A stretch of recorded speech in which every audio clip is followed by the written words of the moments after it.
Shalom Bapak Ibu sahabat inspirasi, saya Yakob. Sebelum kita mulai merenungkan firman Tuhan hari ini, mari kita berdoa terlebih dahulu.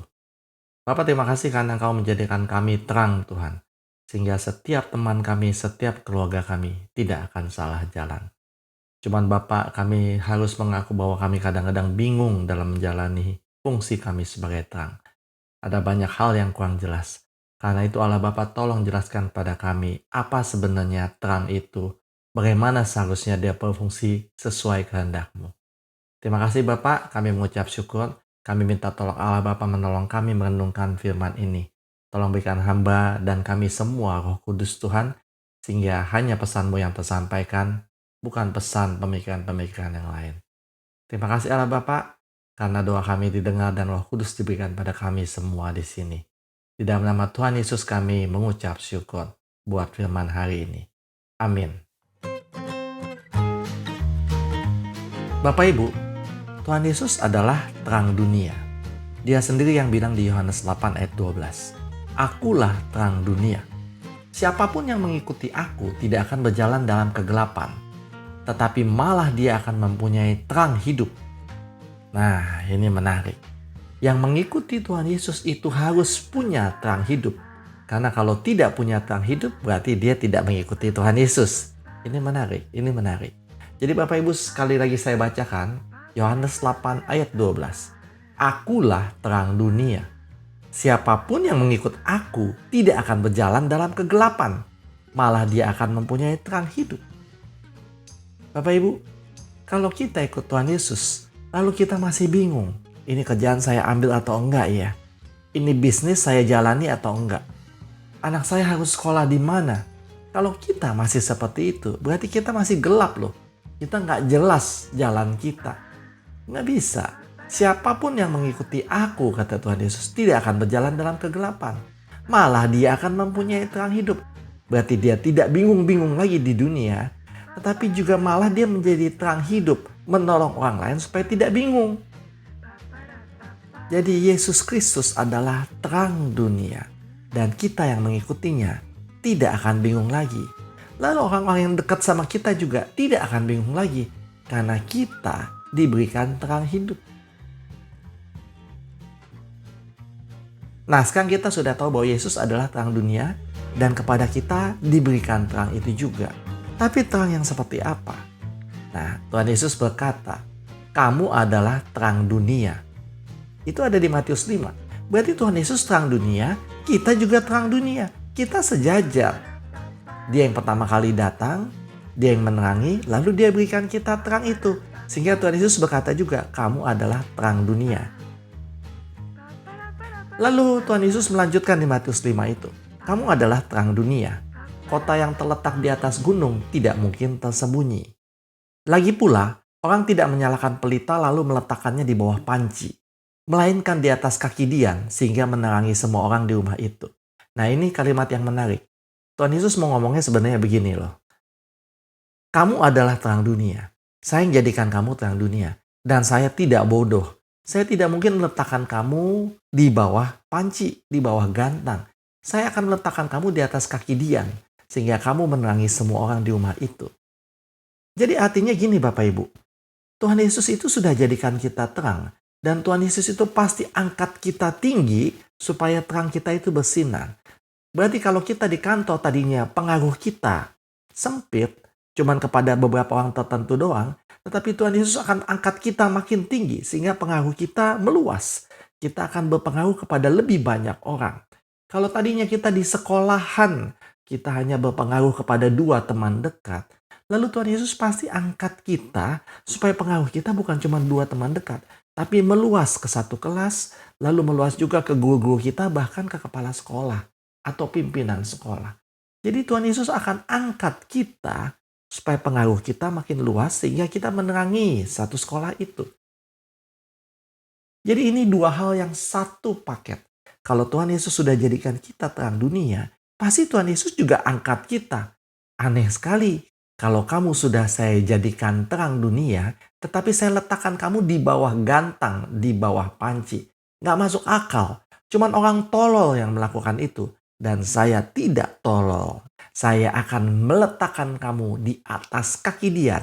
Saya yang angkat kamu sehingga kamu akan menerangi semua orang.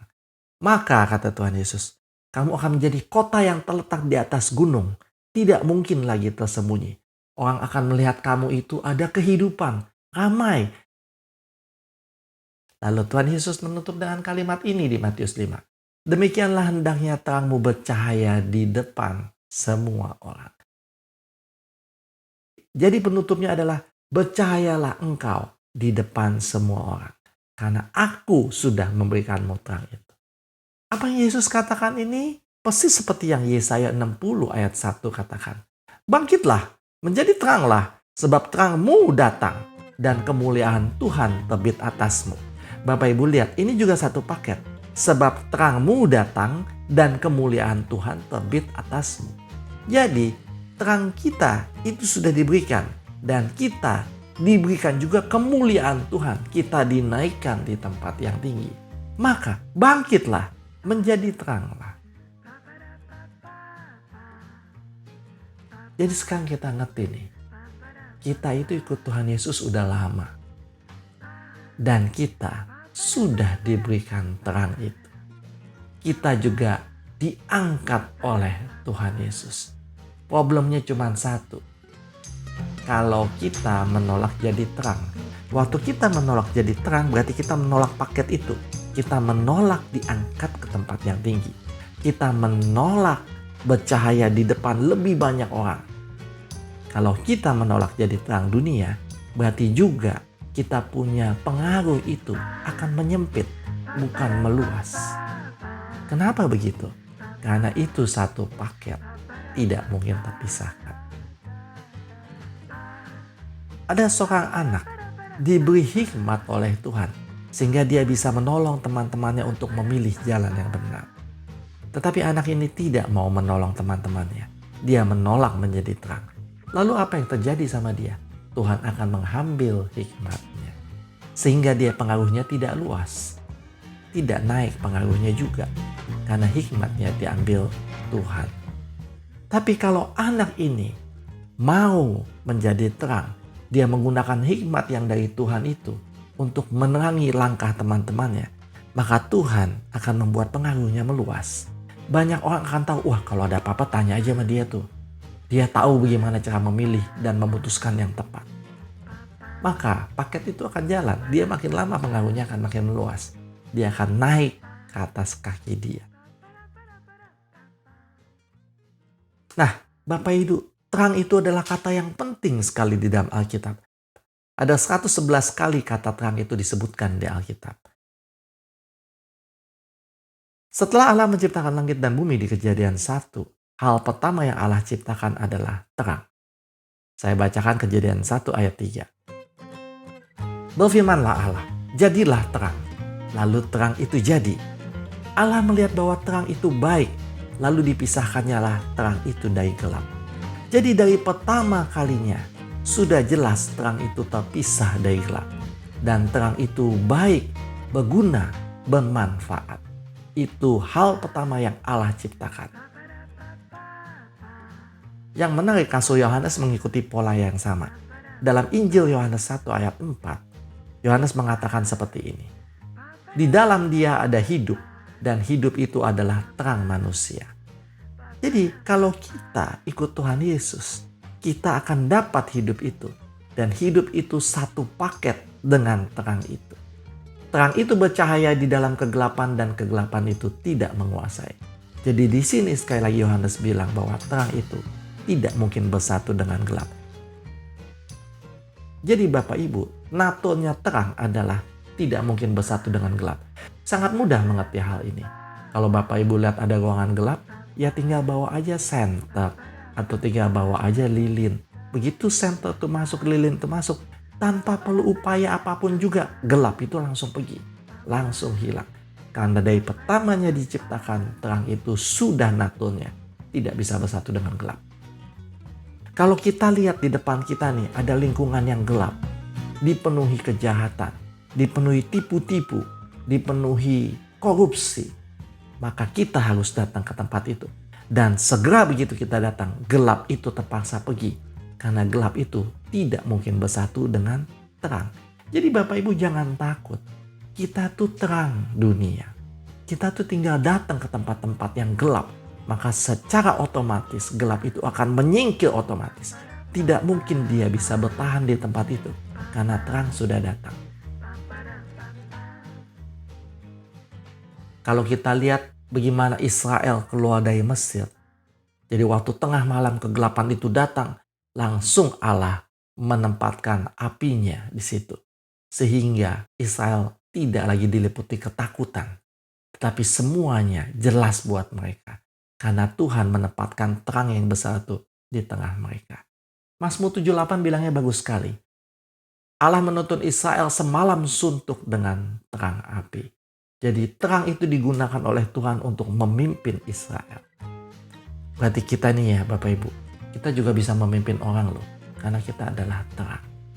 Orang akan ngikutin kita. Karena kita adalah terang. Kenapa orang ikutin kita? Tuhan Yesus berkata di Matius 6 ayat 22. Mata adalah pelita tubuh. Jika matamu baik, teranglah seluruh tubuhmu. Kita stop sebentar di sini. Mata adalah pelita tubuh.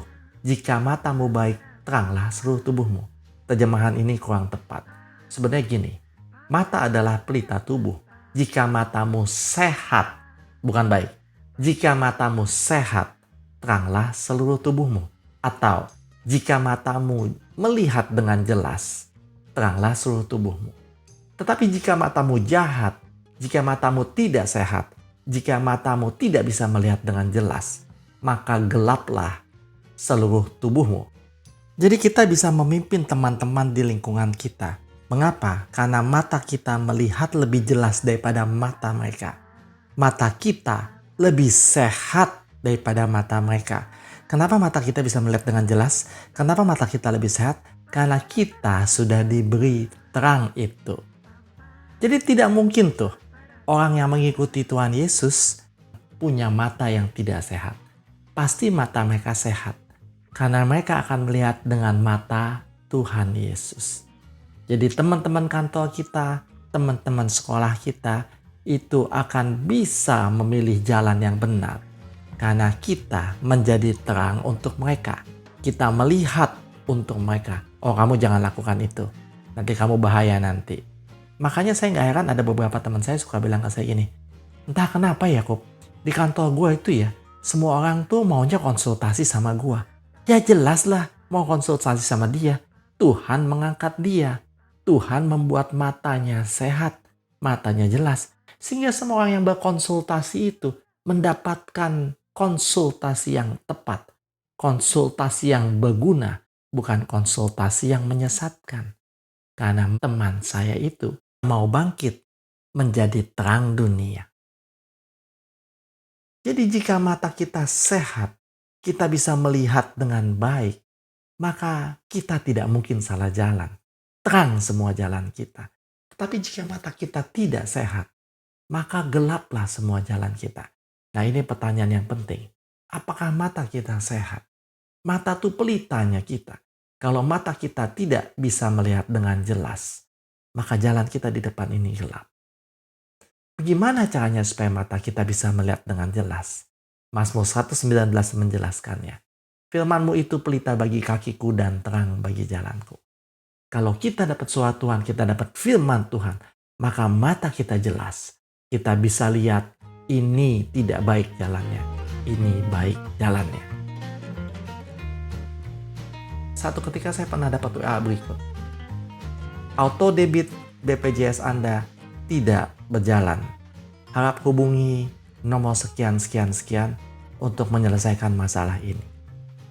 Lalu saya diingatkan Tuhan, coba kamu cek. Tanggal berapa sih auto debit BPJS itu jalannya? Lalu saya cek auto debit BPJS saya. Ternyata auto debit BPJS saya itu tanggal 15 jatuhnya.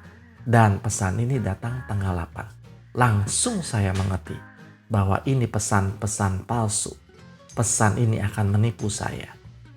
Kalau tidak ada peringatan dari Tuhan itu, maka saya akan terjebak dalam tipuan itu.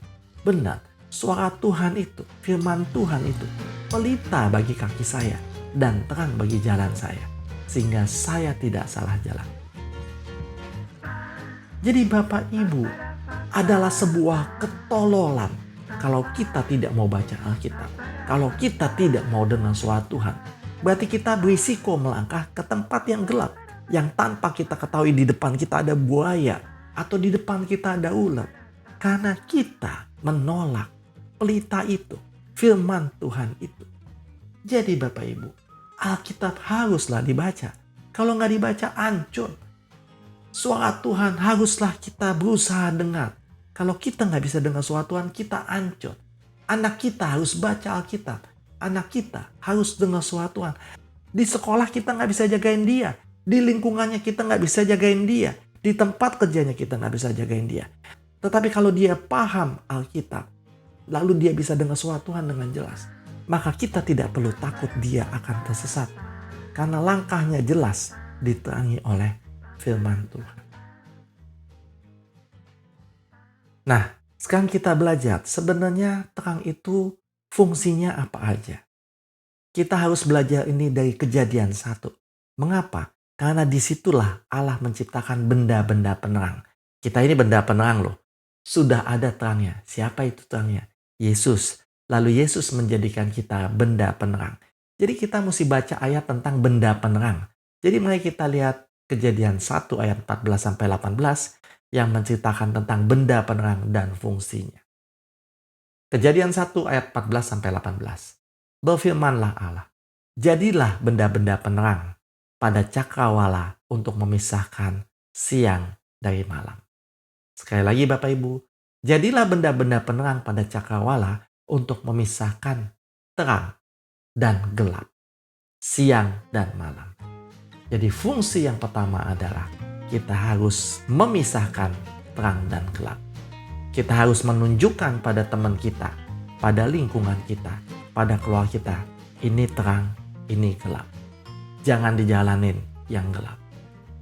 Lalu kemudian Kejadian 1 ayat 14-18 melanjutkan lagi. Biarlah benda-benda penerang itu menjadi tanda yang menunjukkan masa-masa yang tetap dan hari-hari dan tahun-tahun.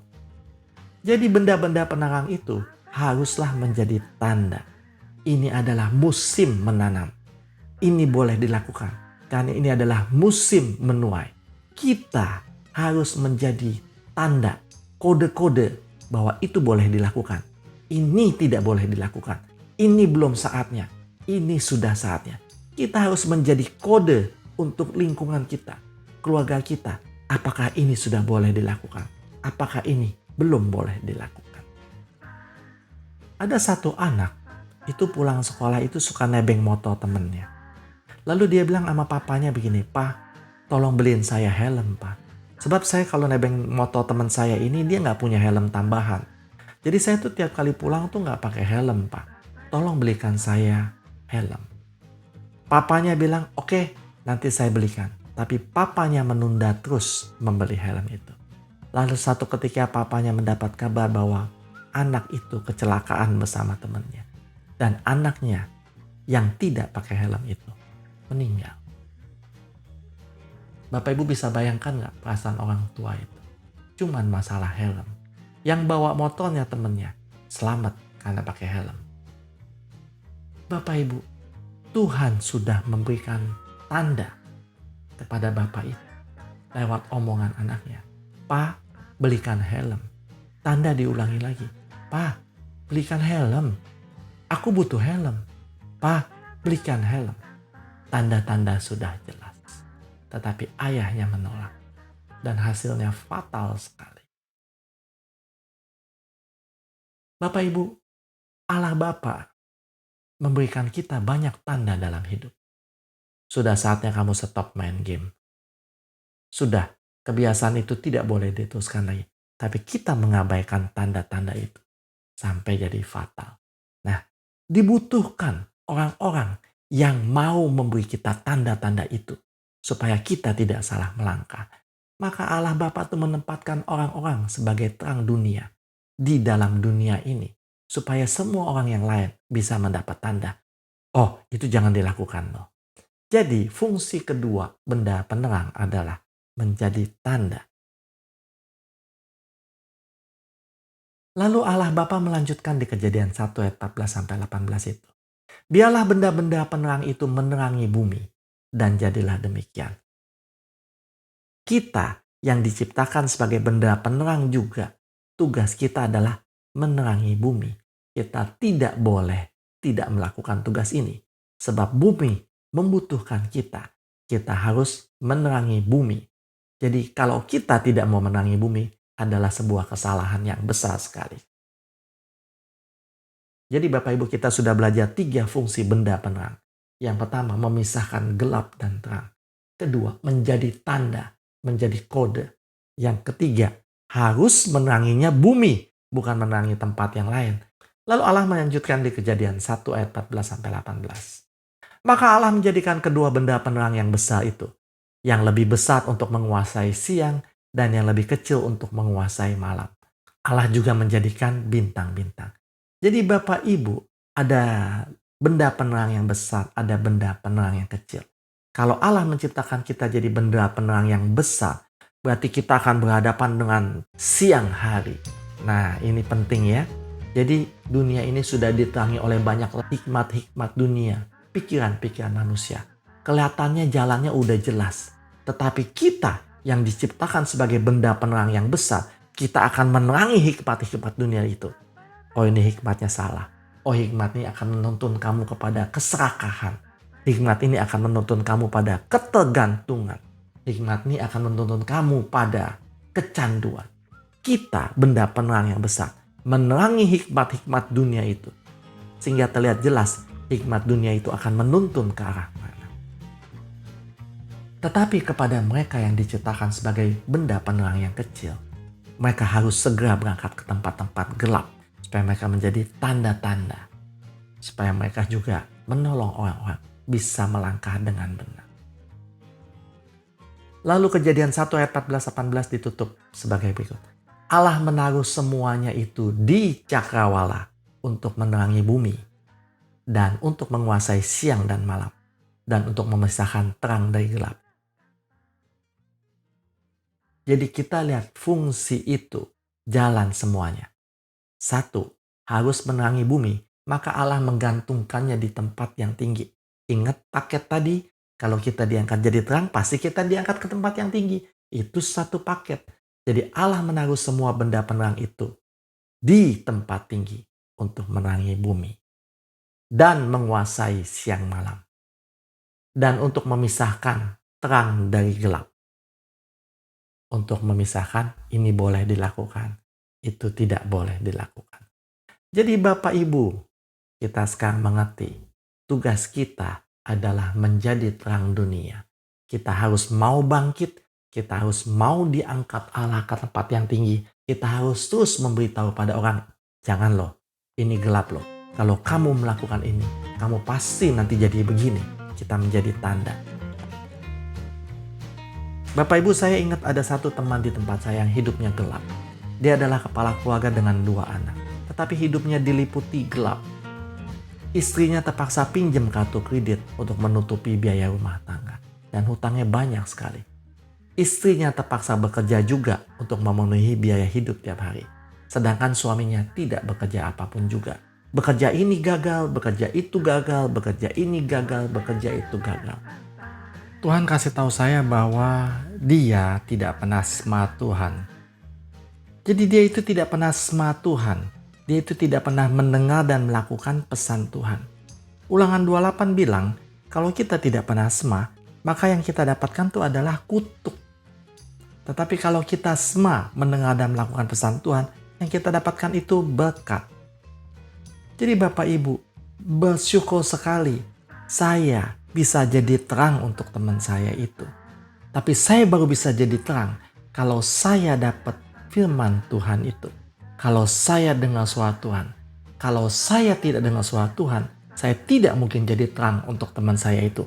Malah saya bisa membawa dia lebih tersesat lagi. Waktu saya merenungkan ini, Allah Bapa bilang, waktu kamu jadi terang bagi orang itu, kamu itu sudah mengasihi dia. Jadi sekarang kamu mengerti bagaimana harus melakukan hukum yang kedua itu. Kasihilah sama manusia seperti dirimu sendiri. Yaitu dengan cara menjadi terang untuk sesamamu.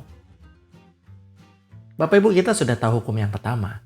Hukum yang pertama adalah kasihilah Tuhan Allahmu. Dan sebelum dua hukum itu disebutkan di Ulangan 6, ada kata-kata yang lebih penting. Kata-kata itu begini. Shema, o Israel, Tuhan Allah kita itu Esa. Jadi yang pertama-tama kita harus lakukan itu adalah shema dulu. Mendengar dan lakukan pesan Tuhan itu. Baru kita bisa mengasihi Allah Bapa. Baru kita bisa mengasihi sesama. Kalau kita tidak shema dulu, tidak mungkin kita mengasihi Allah Bapa.